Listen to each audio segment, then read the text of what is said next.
Oh, do you have like a trailer of 2,000 Mules, or is he completely taken that down now? Let's find that. 2,000 Mules was a film that was released, I guess, a couple years ago that purported to explain how the 2020 election was stolen. And here is the official trailer. As a waterfowl hunter, most of us, especially that live in the South, you're always waiting on a migratory bird to come to you.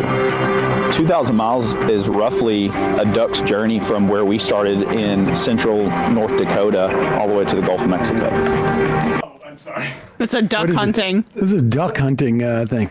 All right. Duck hunting documentary with the same name. Oh, Sorry. God. That's 2,000 miles, not mules.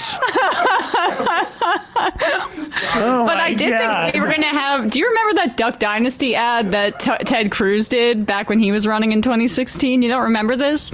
That was a big reality show back at the time. I do remember So that. Ted Cruz, to prove he wasn't a Princeton soy boy or whatever, smeared some paint on his face, and then he ended up doing an ad with the Duck Dynasty guy. Okay, here's 2,000 Mules. We have put together, I think, the most extensive and inclusive voter fraud organization in the history of American politics.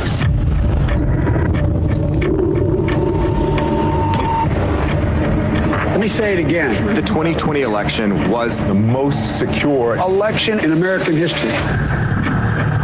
Let me begin by asking a very simple question. Do we know the truth about what really happened in the 2020 election? I think millions of Americans know something went wrong, and they have little pieces, and no one's really put it together. I'm agnostic on this question, and I am awaiting more information. If I believed the president were a Nazi, I might steal an election. Bold accusations require bold evidence, and they haven't seen it. We have been working on something big. Show me the money. Can we meet? I've been working with Greg Phillips. He has a deep background in election intelligence. Oh my God, stop it. All right. Now, this was a real movie and also purported to be a documentary. And I'm sorry, but like the maps that they're showing, this looks like an NCIS episode. And are you surprised that the people that voted for reality TV rich guy to be president may also be fooled by a documentary that basically uses stock footage for cable news, like police investigations, to prove its point? Now, Dinesh D'Souza, who was a convicted felon pardoned by Donald Trump, for election fraud, which you know how fraudulently funneled money into a campaign through some cutouts. You know how hard law in this country where we've essentially legalized bribery. He's that bad. He's both corrupt and bad at doing the corruption. Statement on 2,000 Mules. This was from me yesterday, I believe. He doesn't date it. Why would he? It's a documentary. I care about the facts. Let's just float this out there so we can just... incidentally, I would be willing to bet, although I don't know if he says it. Okay. He ends it by saying, again, I apologize to Mr. Andrews. Well, okay, let's just go. Statement on 2,000 Mules.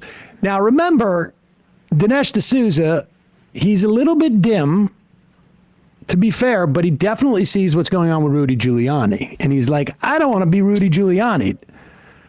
As those who have seen the film or read the book know, 2,000 Mules was based on cell phone geolocation data collected and reviewed by True the Vote. An analysis of this data revealed highly suspicious patterns of certain cell phones which were recorded in the location of 10 or more drop boxes. This data was the premise of the film. During the production of this film, as a supplement to the geolocation data, True the Vote provided my team with a ballot box dropped surveillance footage that had been obtained through open records requests. We were assured that the surveillance videos had been linked to geolocation cell phone data such that each video depicted an individual who had made at least 10 visits to drop boxes. Say geolocation one more time. Indeed, It's clear from the interviews within the film itself that True the Vote was correlating the videos to geolocation data. Geolocation, very official. We recently learned the surveillance videos used in the film may not have actually been correlated with the geolocation data. Oh, okay. Well, the geolocation stuff still usable. It's just not the coordination issues. Now look, I know that the film and my book create the impression that these individuals were mules that had been identified as suspected ballot harvesters based on their geo-tracked cell phone data. Oh, that's where the title comes from, 2,000 Mules. While all of these individuals' images were blurred and unrecognizable, one of the individuals has since come forward publicly and has initiated a lawsuit over the use of his blurred image in the film and the book. Oh, no way. I even pretended like they were the real people, but blurred them to make it seem like they were the real people. How dare he? Are you saying that this letter was not just him trying to do due diligence and it's the result of litigation that was potentially being floated against? No, you're saying that. Don't make me sue you, I think it's Emma. even more due diligence because I think they may have blurred him originally to try to avoid this whole situation in the first place. I owe this individual, Mark Andrews, an apology. Now, what I love is the tight end for the Ravens. The other thing that's amazing is I wish that these other people who were blurred could figure out that it was them too. Yeah. Oh, please. I now understand that the surveillance videos used in the film were characterized on the basis of inaccurate information provided to me and my team. If I had known that the videos were not linked to geolocation data, I would have clarified this and produced and edited the film differently. But of course, parenthetically, I'm making this part up, I wouldn't have been able to sell this thing as actually a documentary. No one would have made no splash. Yeah. We operated in good faith in reliance on True the Vote. See, this is the key, folks. If you're going to put out a false documentary, what you need to do is rely on people who are going to give you false information. That's the whole point. Right. And if we can date, and then, I mean, I'm sure True the Vote down the road could say, like, well, we relied on these people, and subcontract all your lying out, and at the end of the day, you are innocent and can say this.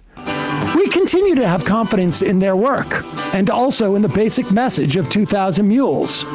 That's what it means to be a mighty man of valor. Now, this is what I find interesting. We operated in good faith and reliance on True the Vote, and True the Vote gave them fake videos. However, he writes, we continue to have confidence in their work and also in the basic message of 2,000 Mules, namely the 2020 election was not the, quote, most secure election in U.S. history. Far from it. And that there was systematic election fraud sufficient to call the outcome into question. Now, that's an article of faith, is it? But they're not. But like whenever they talk about this on Fox, the Dominion stuff, they're not saying that anyone did the fraud, right? Now they're just basically saying it more broadly because there's no one. The system did, but there's no way to sue if you just make that claim, but don't accuse anybody of committing it. Now let's just examine this for a moment. Okay. The basic message of 2,000 Mules is that the 2020 election was not the, quote, most secure election in U.S. history. Now, I don't know how you argue that negative.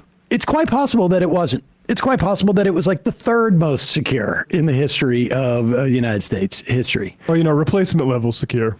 Yeah, I mean, it could be the fourth. The other thing that he says, there was systemic election fraud sufficient to call the outcome into question. Now, we don't know what the threshold is for that for him. And I would imagine for one person, it could be something different. Like if there is one person, if we can find one vote that was fraudulent, then we can call the whole thing into question. But here's the amazing thing. Imagine you are not the president of the United States and you are running to as an incumbent, as a challenger to the incumbent. How do you have control of the election apparatus systemically such that you can win by the margin that Joe Biden did, but when you're president and have control of the government, You don't have that systemic control of the election apparatus. Even in the states, like the ones that were the most subject to Donald Trump harassing these folks for election fraud, Georgia and Arizona, they were run by Republicans at the time. Fascinating. But rhinos, obviously. We also continue to have faith that True the Vote's underlying geolocation data and analysis uncovered highly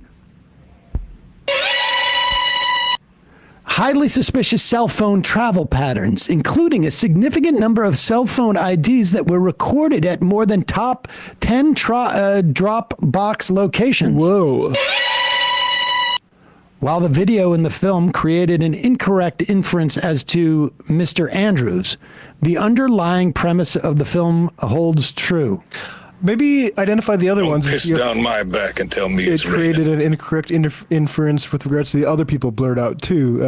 If you're so confident about that. Well, Sam alluded to this. If there's one person who was blurred, Mark Andrews, but maybe they were able to determine it was him. Perhaps there are others who are included as one of the mules in this documentary that may want to come forward and say, I don't know, come together and take action, just in theory, against Dinesh D'Souza if they feel that they were harmed in some way. Indeed, the accuracy of the general proposition of 2,000 Mules was publicly confirmed recently by the disclosure of a leading Democratic organizer who has admitted to an undercover journalist that the premise of 2,000 Mules is accurate. Was that James O'Keefe? I would imagine. Again, I apologize to Mr. Andrews. I make this apology not under the terms of a settlement agreement or other duress, but because it's the right thing to do, given what we have now learned. While I do not believe Mr. Andrews was ever identified by the film or book, I am sorry for any harm he believes he and his family have suffered as a result of 2,000 Mules. Now, notice he's not saying that we have no term of a settlement agreement, just that this apology is not under the terms, or he makes this apology not under the terms of a settlement agreement. Now, let's do a little play, shall we, Emma? Mm-hmm. Let's say that you and I have an agreement that I apologize to you. Okay, so I'm thinking about say like a husband and wife or what. Well, we don't need to be that. All right, fine. Just say, we'll make it as simple as possible. Sam, yep. Do you agree to apologize to me? Sam, do you agree to apologize to me? I do, Emma. That is part of our agreement. But let me say this. I want to apologize to Emma. Okay. And it's not under the auspices of our agreement. I'm doing it because it's the right thing. See how easy that was? That was so easy. So it's a coincidence that lawyers are involved. What it makes me think of is like a cheating husband getting a necklace for his wife after she catches him cheating and being like, this is just because I love you so much. It's such a coincidence. I bring this up every time because it just makes me laugh. You know that Dinesh D'Souza dated both Ann Coulter and Laura Ingraham, right? Yes, and Ann Coulter has a type. Ann Coulter apparently does not like him anymore. I've noticed.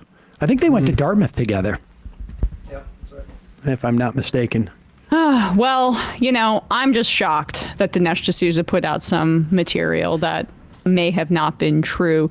Didn't he have a previous documentary about Hillary having Parkinson's or something like that? Well, Parkinson's can be slow moving. It's crazy how much his documentaries make a splash, but it's hard to remember him. Like, he's been around for so long, and I can't think of what he was doing in the 2010s. Is he the anti-Michael Moore? Is that kind of why he came into focus? I mean, Michael Moore, I think, has much better ethics. But that's what I mean. I think that in the Bush era, Michael Moore's movies, they were like commercially successful. It was a birth certificate thing. Yeah. D'Souza, yeah. D'Souza and Trump together. It was a birth certificate thing, yes. The Obama birth certificate. Hey, folks, don't forget to hit the subscribe button and check out our daily show. We do it every day at 12 p.m. Eastern for about 2.5 hours. We even take phone calls. You should check that out.